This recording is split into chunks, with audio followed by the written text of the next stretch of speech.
Salve família Tricolor, Turbina por aqui, sejam bem-vindos. Mais um vídeo de notícias para deixar você atualizado sobre o São Paulo e informações do Tricolor. Muito obrigado pela sua presença aqui no canal, deixa o seu like, se inscreve se você é novo por aqui, eu conto muito com o seu apoio. Muito obrigado também aos novos inscritos. Vamos falar de informação do Tricolor paulista. Primeiro, falando aí das notícias do São Paulo. Reencontro de gigantes, né? São Paulo e Milan vão se enfrentar no próximo dia 16 de dezembro. É o duelo que contará aí com a presença de ídolos tricolores e rossoneiros, né? Os ingressos estarão à disposição aí para venda a partir do dia 27 de novembro, galera. Um jogo importante aí na história do São Paulo Futebol Clube. São Paulo e Milan se enfrentam aí. Jogo de estrelas, né? Vai contar ali com a presença de Seedorf, Costa Curta, Cafu, Zete, Lugano, né? Um jogo muito legal, importante, né? Na história do São Paulo, no próximo dia 16 de dezembro, né? Grandes campeões dos dois clubes mais lendários da história do futebol aí, São Paulo e Milan, que já fizeram final em campeonato mundial, né? O São Paulo vencedor. O jogo aí que deve acontecer no dia 16 às 5 horas da tarde. Terão aí pelo menos 7 títulos mundiais em campo, né? 4 aí para o Milan e 3 títulos mundiais do São Paulo, né? As presenças ilustres aí, como já falei alguns, né? Zete, Cafu, Lugano e entre outros jogadores estarão aí fazendo uma partida histórica São Paulo e Milan no reencontro de gigantes. Informações também sobre a Federação Paulista de Futebol, né? Aí na última quinta-feira aconteceu o sorteio do Campeonato Paulista. O jogo aí, o Campeonato Paulista, né, de 2024. Tem mudança também na transmissão, né, do Campeonato Paulista. A gente vai deixar tudo bem claro para você, né, quando for começar o campeonato, falando do pré-jogo, onde você pode assistir os jogos, né? Tem a transmissão pelo Prime Video, pelo canal do YouTube, né, também, pelo Cazé TV. Tem muitos lugares aí que vai ter as transmissões do Paulista, né? Não vai, pelo menos até agora, passar na Rede Globo, na rede aberta. Ainda está sendo definido isso daí, né? A Rede Globo que não fez nenhuma proposta ali, não fechou, né, os direitos de transmissão, mas vai ter várias opções aí para assistir os jogos do Paulistão. O grupo do São Paulo, São Bernardo, Botafogo e Novo Horizontino, né? São Paulo que é o cabeça de chave aí, também ao lado de Palmeiras, Corinthians e Santos, os 4 grandes da capital paulista, né? E o São Paulo, na minha opinião, aí consegue a classificação, né? Tem que conseguir.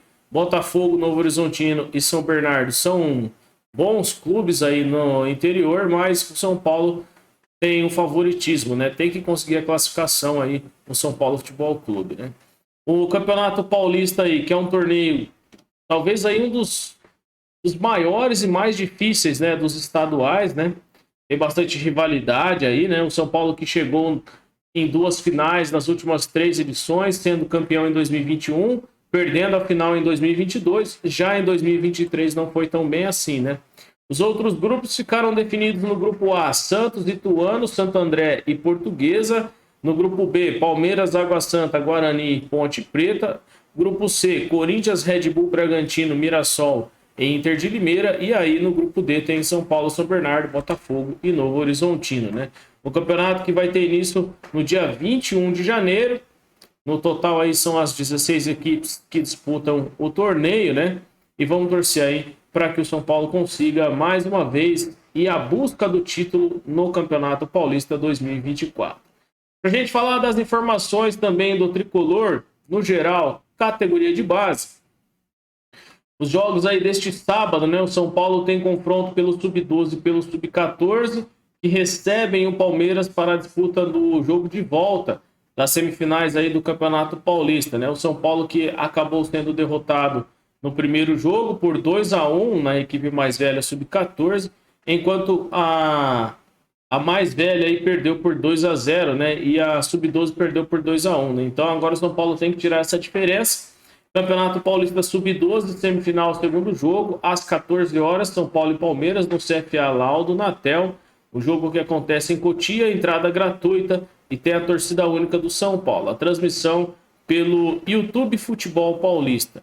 Já pelo Paulista Sub-14, também semifinal e segundo jogo, às 3h45 da tarde, São Paulo e Palmeiras se enfrentam também no CFA Laudo Natel em Cotia, com entrada gratuita e torcida única do São Paulo, e a transmissão aí do YouTube Futebol Paulista, né? Então, os dois jogos na sequência, Sub-12 e Sub-14, tendo que tirar a diferença aí de 2-1 e de 2-0, né? Tomara que o São Paulo consiga tirar a diferença e avance para a final do torneio, né? Para a gente falar do futebol feminino, o São Paulo vence o Santos e avança à final do Paulista Feminino, vai enfrentar o Corinthians, que é a melhor equipe no futebol feminino, né? Historicamente aí, e o Corinthians tem o favoritismo aí para a final, né? Mas vamos torcer para o São Paulo que passou de maneira heróica, vencendo o Santos nos pênaltis, né? Parabéns aí pelas meninas, para as meninas, pela conquista da vaga na final. E agora vamos torcer para o São Paulo conseguir aí uma boa final contra o Corinthians e sair campeão aí do Paulista Feminino. Para a gente falar também do Tricolor Paulista, o elenco que faz o treinamento, né? O São Paulo que está se dedicando aí para o próximo jogo contra o Fluminense pelo Brasileirão. E a preparação física do São Paulo acontecendo no CT da Barra Funda, já acontecendo também os testes ali cardiológicos, né, de todos os atletas aí do elenco. E o elenco que fez atividade técnica e tática no CT da Barra Funda, Igor Vinícius também voltando a treinar, o Lucas, o Galopo, jogadores que estavam lesionados, estão em fase final de recuperação, voltaram às atividades com bola. É importante também a gente ressaltar que o São Paulo precisa desses jogadores para o decorrer aí da temporada, tanto no finalzinho aí do Brasileirão, como também para o ano que vem, né? O São Paulo que vai ter confrontos importantes já no começo do ano pela Supercopa, no dia 3 de fevereiro, e vai ter também o Paulistão, né? Então o São Paulo tem que ajudar esses jogadores aí a acelerar esse processo e estarem à disposição, né? O elenco São Paulino que fez o último treino nesta sexta-feira aí, mais um treino de olho na partida contra o Fluminense, que está marcada para a próxima quarta, no dia 22, aí, né, na semana que vem. No Maracanã vai ser o jogo de entrega das faixas. O Fluminense e o São Paulo estão em comum acordo para fazer ali a entrega da faixa do campeão da Copa Libertadores, que é o Fluminense, e a Copa do Brasil, que foi o nosso tricolor querido, né? Então vai ter ali a troca de faixas e premiações no Maracanã. Vai ser um jogo festivo, né? O São Paulo que fez aí um aquecimento, depois a comissão técnica dividiu o elenco em 3 equipes para um trabalho em espaço de campo reduzido. O foco das atividades era o controle da posse de bola em situações de superioridade numérica e também a marcação sob pressão, que o Dorival tem utilizado bastante em treinamento, né? O processo de recondicionamento físico dos jogadores após lesão, Lucas Galopo e Igor Vinícius vem melhorando, né? Jogadores que vêm aí tomando uma melhora física. O Caleri também é uma boa notícia, já tem acelerado o processo de recuperação e eles participaram das atividades aí no elenco São Paulino. Dos demais, somente essas informações no treino do São Paulo trabalhando ali a preparação para o jogo contra o Fluminense, e são as informações do treino desta sexta-feira. Para a gente falar também de outras notícias, né? O Luiz Gustavo só falta assinar, né? O jogador que vem aí conversando com o São Paulo há algum tempo já. Uma novela que até já se estendeu um pouco, mas o Júlio Casares concedeu entrevista após o sorteio ali do Campeonato Paulista e falou a respeito de várias coisas, né? Principalmente aí perguntado por Luiz Gustavo, mercado da bola, Lucas Moura. Ele disse que o Luiz já tem aí um processo bem avançado e agora, né, a reportagem do GE falando que só falta assinar, o São Paulo que acerta os últimos detalhes e aguarda o Luiz Gustavo aí para fechar com o tricolor, né? O meio-campista de 36 anos. Informações também sobre o mercado da bola.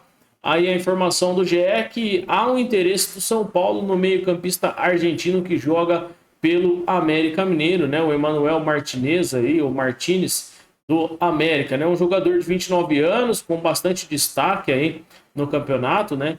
Ali servindo ao América Mineiro, e seria um bom jogador para o São Paulo. Lembrando que é mais um estrangeiro, né? Então o São Paulo provavelmente deve abrir mão de algum jogador, né? Eu acho que o Mendes não fica, e aí esse jogador chegaria ali para compor o meio-campo. Na minha opinião, uma boa contratação para ajudar o elenco, mas não vai vir resolver o problema do meio-campo do São Paulo, né? Vai ter que esperar, porque a gente não sabe se Pablo Maia vai ficar, vai sair. Rodrigo Nestor lesionado também, deve demorar para retornar, pelo menos aí uns 3, 4, 5 meses. Então vai demorar um pouquinho a volta do Nestor. O São Paulo vai ter que arrumar mais um jogador ali para o meio, né? Informações também sobre as questões financeiras do São Paulo. Agentes cobram o São Paulo na justiça e aí a gente vai conferir os valores, né? Empresários que reclamam de comissões que não foram pagas, muitas coisas aí acontecendo nos últimos dias, né? E para a gente falar desse assunto, né? O São Paulo que tem aí a premiação de 70 milhões aí que a CBF paga ao campeão da Copa do Brasil, pelo título da Copa do Brasil, gerou aí uma corrida desses agentes à justiça, né? Sabendo que o São Paulo já tem o dinheiro aí, os empresários cobram comissões não pagas pelo clube e buscam penhorar parte do dinheiro até saldar as dívidas aí, né, de atletas tricolores, né? O São Paulo que tem um problema aí com o Arboleda. Informações também a respeito disso, né? As cobranças de 2 escritórios que totalizaram aí cerca de 7,8 milhões e dizem respeito a 3 intermediações, né? 2 da atual gestão aí do presidente Júlio Casares, a chegada de Patrick, que foi definida no ano passado aí, né? E a venda do Gabriel Sara, que já aconteceu aí também no passado. E também sobre uma responsabilidade da presidência do presidente anterior, o Carlos Augusto de Barros Silva, o Leco, né? Mais uma do Leco, né? Sobre a contratação aí do Anderson Martins. Então, o São Paulo que deve lidar com essas questões financeiras, né? Agora aí sendo cobrado na justiça, mediante ao dinheiro que entrou da Copa do Brasil, os empresários estão tentando aí bloquear essas contas do São Paulo e exigir, né, esses valores aí de 7,8 milhões. Na questão aí dos 2 escritórios que totalizaram esse valor, o primeiro a gente fala do Robalinho Cita, né? O Robalinho aí, né? O Robalinho que cita na ação a premiação pela Copa do Brasil para argumentar aí pela cobrança, né? Além das rendas milionárias dos jogos que aconteceram no Morumbi. Então, eles questionam o São Paulo de ter o dinheiro e não querer pagar, né? Não é uma questão que o São Paulo não tenha condições. O São Paulo tem as condições e às vezes acaba endurecendo ali para pagar. No processo, o agente cobra cerca de 501 mil do São Paulo por parcelas não pagas do acordo de intermediações aí pela contratação do Patrick, que defendeu o time em 2022. A outra dívida também, falando no caso do Carlos Leite, que aí também é um processo distinto, né? O valor mais alto, né, que ele cobra aí é em torno de 5,5 milhões em comissões pela venda de Gabriel Sara ao Norwich da Inglaterra. Por 9 milhões de libras, né, foi a venda do Gabriel Sara, né? O clube, né, o presidente Júlio Casares acabou falando também a respeito do assunto. E mais um valor aí que foi atripulado a isso é o valor de 1,7 milhão pela intermediação da contratação do Anderson Martins em 2018. Então, o Gabriel Sara que tem um valor um pouquinho maior nessa intermediação e esse Anderson Martins aí com cerca de 1,7 milhão, além dos outros 501 mil também aí do Patrick, né? Valores exorbitantes aí para intermediações, né? Já o caso do Arboleda, né, também tem um problema aí, a premiação da Copa do Brasil também se tornou alvo, mais um alvo aí da disputa, né, o São Paulo que infelizmente aí é o coadjuvante aí dessa situação, mas o protagonista é o zagueiro Arboleda, né, cobrado aí por 2 escritórios de representação diferente, né. O jogador que tomou 2 empréstimos da agência Kirin Sports, um de 200 mil e o outro de 252 mil, e foi processado pelos 2 casos. Então a gente não sabe se o Arboleda tem um problema pessoal aí, acabou não pagando esses empréstimos, mas a empresa agora cobra o São Paulo Futebol Clube, né? E cita a Copa do Brasil também como exemplo para falar que o São Paulo tem condições de pagar. Então, se não bastasse os outros 2 processos que a gente falou aqui, tanto do Carlos Leite como do Robalinho, a respeito dos jogadores intermediações aí, do Patrick, né, do Gabriel Sara e desse Anderson Martins, agora também o problema contendo aí o caso do Arboleda, que também está sendo acionado na justiça. Já nesse caso aí do Arboleda, as empresas, né, já conseguiram bloquear aí as contas e penhorar o dinheiro do jogador, mas o valor foi insuficiente para saldar a dívida, né? Por isso pediu que o São Paulo depositasse em juízo a premiação que o jogador receberá pela conquista da Copa do Brasil, que foi aí acatado pela justiça. Tá? Então, além de já bloquear as contas do Arboleda, a empresa conseguiu na justiça fazer com que o São Paulo, durante o pagamento da premiação para o atleta, esse pagamento fosse pago para a empresa. Então, luvas, o bicho, né? Tudo isso que os jogadores acabam ganhando já tem que ser passado para a empresa, nem vai para o Arboleda, né? Numa terceira cobrança, a Prime Sports alega também dívida de quase 1 milhão e teve atendido o pedido semelhante, né? Para que o São Paulo depositasse o bicho da Copa do Brasil, que será pago à Arboleda em conta judicial. Essa ação ainda está sob sigilo, né? Então, mais um problema aí também envolvendo o São Paulo Futebol Clube e o Arboleda. A nota do São Paulo a respeito disso, né? O que diz o São Paulo? O clube enviou a seguinte nota ao GE, abre aspas. São Paulo Futebol Clube passa por um momento de reconstrução financeira. O clube mantém contrato direto com agentes que serão pagos dentro de um programa de prioridades. Em relação à Arboleda, trata-se de uma questão pessoal. As informações de premiação e salários são confidenciais e internas, né? O São Paulo não vai, fecha aspas, o São Paulo não vai falar quanto cada jogador vai ganhar e a maneira que isso será pago, né? Na questão aí, se eu sou o presidente Júlio Casares ali, tento conversar com a Arboleda e resolver esse assunto, né? A questão jurídica do São Paulo também deve estar a par dessa situação. E, infelizmente, aí mais um caso complicado, né? Envolvendo as questões financeiras do São Paulo. Informação aí legal, né? Do Calério. Calério que fez uma tatuagem ali da Copa do Brasil, né? Tem a perna do Calério aí e a taça da Copa do Brasil ali, né? Importante, legal, a gente vê que o Caleri é identificado com São Paulo, o jogador que aí representa o clube, né? E que foi importante na conquista da Copa do Brasil para o São Paulo, na minha opinião, é um ídolo que entra para a história do São Paulo Futebol Clube. Para a gente finalizar esse vídeo, vamos falar da boa atuação do James Rodrigues vestindo a camisa da seleção colombiana e ele coloca uma pulga atrás da orelha do técnico Dorival, né? Mais uma vez aí a gente vê o James jogando 90 minutos, jogando bem e fazendo a diferença na seleção colombiana. Eu acredito que o Dorival vai ter que achar um jeito de colocar o James para jogar no time do São Paulo e também colocar esse time para jogar por ele, para que ele consiga fazer boas atuações, deixar o Caleri na cara do gol, ou até ajudar com gols, cobrança de falta, né? O James que vem jogando bem aí na seleção, fez assistência no jogo, na vitória da Colômbia sobre o Brasil. Então, provavelmente aí Dorival vai ter que achar um jeito, nesse time do São Paulo, mudar as peças, o esquema, o sistema, para conseguir deixar o James à vontade para jogar, para a gente explorar as melhores qualidades do jogador. Não dá, né, pra gente ter um jogador desse nível no São Paulo e o cara ser reserva no tricolor, né? Convenhamos, né? O Dorival vai ter que fazer alguma coisa pro James ser titular absoluto nesse time do São Paulo. Eu fico por aqui, agradeço a sua presença, volto no sábado com vídeo de informação para deixar você atualizado. Um forte abraço para você, muito obrigado pela sua presença, um excelente final de semana. Valeu!